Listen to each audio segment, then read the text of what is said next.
Contoh berikutnya, jika seandainya diketahui ada 3 benda dengan posisi seperti ini.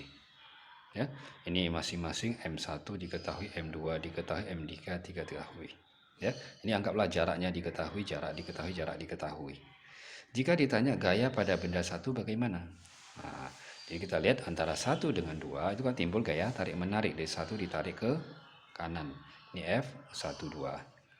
Kemudian 1 dengan 3 juga tarik-menarik. Berarti 1 ditarik ke atas. Ini F1, 3. Ya. Nah, jadi berapa F1-nya? F totalnya satunya berapa? Jadi cari F totalnya. Di sini karena dia membentuk sudut, ya, maka kita tidak bisa langsung menjumlahkan, kita cari dulu masing-masing. Ya. Kita cari F12 itu G kali M1 kali M2 per R kuadrat. Ya, ini R-nya R antara 1 dengan 2 ya. R12, ini dapat nanti hasil berapa. Kemudian cari gaya antara 1 dengan 3. Gaya antara 1 dengan 3 jadi sama dengan G kali M1 kali M3 per jarak antara 1 dengan 3 kuadrat. Ya, dapat hasilnya berapa. Kemudian karena ini membentuk sudut, maka cari resultannya kita harus menggunakan rumus resultan ya. Rumus resultan dari dua vektor yang mengambil sudut yaitu pakai rumus akar ya.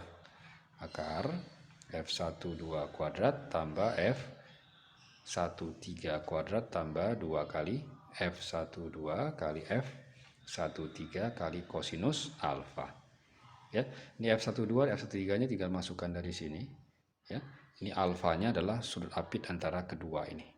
Kalau dia segitiga sama sisi bisa 60. Ya, kalau segitiga lain ya tergantung sudutnya berapa tinggal masukkan, maka bisa dihitung nanti berapa gaya pada benda satu. Ya.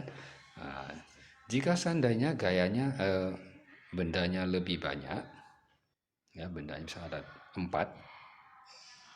Nah, bagaimana mencari gaya pada benda satu? Ini benda 1, benda 2, benda 3, benda 4. Caranya sama, antara 1 dengan 2 akan timbul gaya tarik menarik, ini F12. Antara 1 dengan 3 juga tarik menarik, ini F13. Kemudian F1, benda 1 dan benda 4 juga tarik menarik, di sini timbul gaya F14. Lalu F12, F13, F14-nya kita bisa cari masing-masing pakai rumus ini. Ya, F12 berarti G kali M1 M2. M1 M2 per R12 berarti jarak antara 1 dengan 2. Kemudian cari F13-nya berarti gaya antara 1 dengan 3, jadi G kali M1 M3 per jarak 1 dengan 3. Ya, kalau dia persegi berarti ini rusuk ya. Ini berarti diagonal. Ya, 13 diagonal. Jadi kalau rusuknya 10, ini diagonalnya kita bisa cari pakai Pitagoras atau langsung aja 10 akar 2. Ya, ingat diagonal persegi adalah sama dengan sisi akar 2. Jadi kalau 10 sisinya berarti diagonalnya 10 akar 2. Oke. Itu sebagai R-nya nanti. Kemudian cari F14, gaya antara 1 dengan 4 berarti G kali M1 M4 per jarak antara 1 dengan 4. Ya, jarak 1 dengan 4. Dapatkan ketiga gayanya.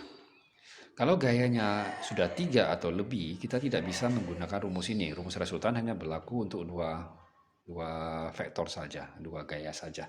Kalau gaya 3 dan lebih, maka kita gunakan metode analisis. Yaitu caranya kita pindahkan ketiga gaya ini ke dalam sumbu X, Y.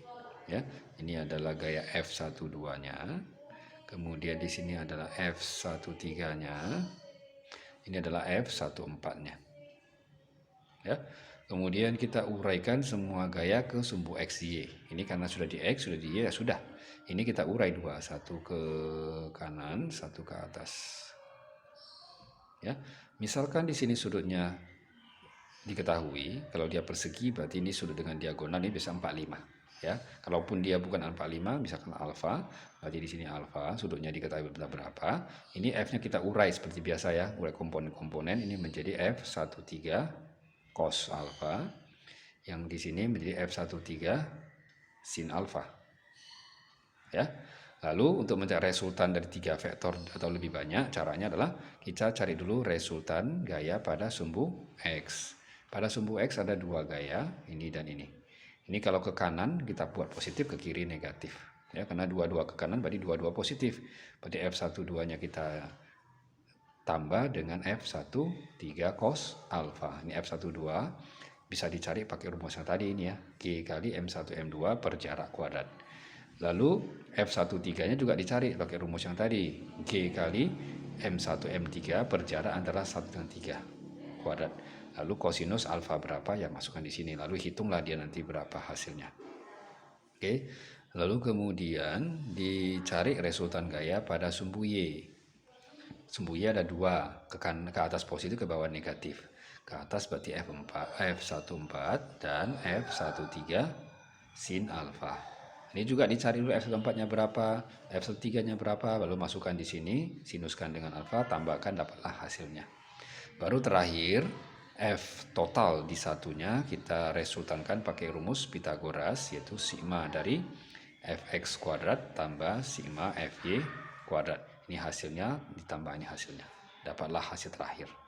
Ya, jika ditanya arah resultan, kita boleh pakai tangen. Tangen theta sama dengan sigma Fy per sigma Fx. Ya, di pelajaran bab 1.